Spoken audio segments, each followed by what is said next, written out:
চড়া মাইনের বেসরকারি ইংরেজি মাধ্যমে স্কুলে পড়া অনেক উজ্জ্বল ছেলেমেয়েদের আমরা দেখি, যারা হয়তো অঙ্কে বা বিজ্ঞানে খাবি খাচ্ছে, অনেক সময় বুঝে উঠতে পারছে না, সেই নিয়ে কসরত করতে হচ্ছে অনেক বেশি। এবার বিষয়টা হচ্ছে যে এটা কেন হয়? আমাদের মধ্যে অনেক অভিভাবকেরাই তাদের সন্তানদের 3 বছর বয়স থেকেই মনে করেন যে ইংরেজি দিয়ে ঘিরে রাখলেই বোধহয় সাফল্যের শর্টকাটটা পেয়ে যাওয়া যায়।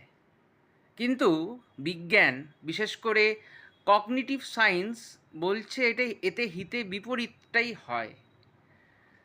ধরুন না, একটা বাচ্চা তার প্রতিদিনের জীবনে যে ভাষাটা বলে, তার প্রতিদিনের ভাবনা চিন্তার বিশ্ব যেটা, ভাববিশ্ব যেটা, সেখান থেকে সম্পূর্ণ বিযুক্ত হয়ে তাকে যখন কোনো কিছু বোঝানো হয়, তখন সে সেটা কী করে বুঝতে পারে? এটা অনেক সময় বাচ্চাদের বলা হয়, তুই ইচ্ছা করে বুঝতে পারছিস না, কিন্তু এটা তার পক্ষে বোঝা সম্ভব নয়। ফলে তার আর কোনো উপায় থাকে না মুখস্থ করা, একেবারে নকল করা এবং গিয়ে বমি করে দেওয়া, উগরে দেওয়া ছাড়া। ঘটনা হচ্ছে যে বাংলায় এখানে একটা তিনতলা একটা থাক হয়ে আছে। একদম নিচের তলায় আছে সাঁওতালি বা লেপচার মতো ভাষাভাষী পরিবারের বাচ্চারা, যাদেরকে একেবারে তাদের প্রতিদিনের ভাষা থেকে বিযুক্ত কোনো একটা স্কুলে পাঠিয়ে দেওয়া হচ্ছে।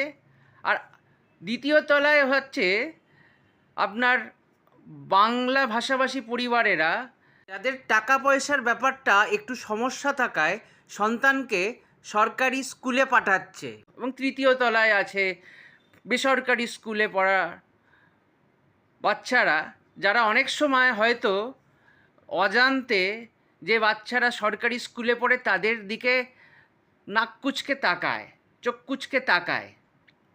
ঘটনা হচ্ছে ব্রেন সায়েন্স অনুযায়ী আমাদের প্রতিদিনের ভাষা যেটা, সেটা সাঁওতালি হোক বা লেপচা হোক বা বাংলা হোক, সেটার মাধ্যমেই আমরা ইংরেজিটা শিখতে পারি। মানে আমাদের প্রতিদিনের ভাষাটা যদি হয় রানওয়ে, সেটার ওপরে দাঁড়িয়েই প্লেনটা টেক অফ করে পৃথিবীর বিভিন্ন জায়গায় ঘুরে আসবে এবং আমাদের বাচ্চারা মাথা উঁচু করে বিশ্বমঞ্চে বাঁচবে।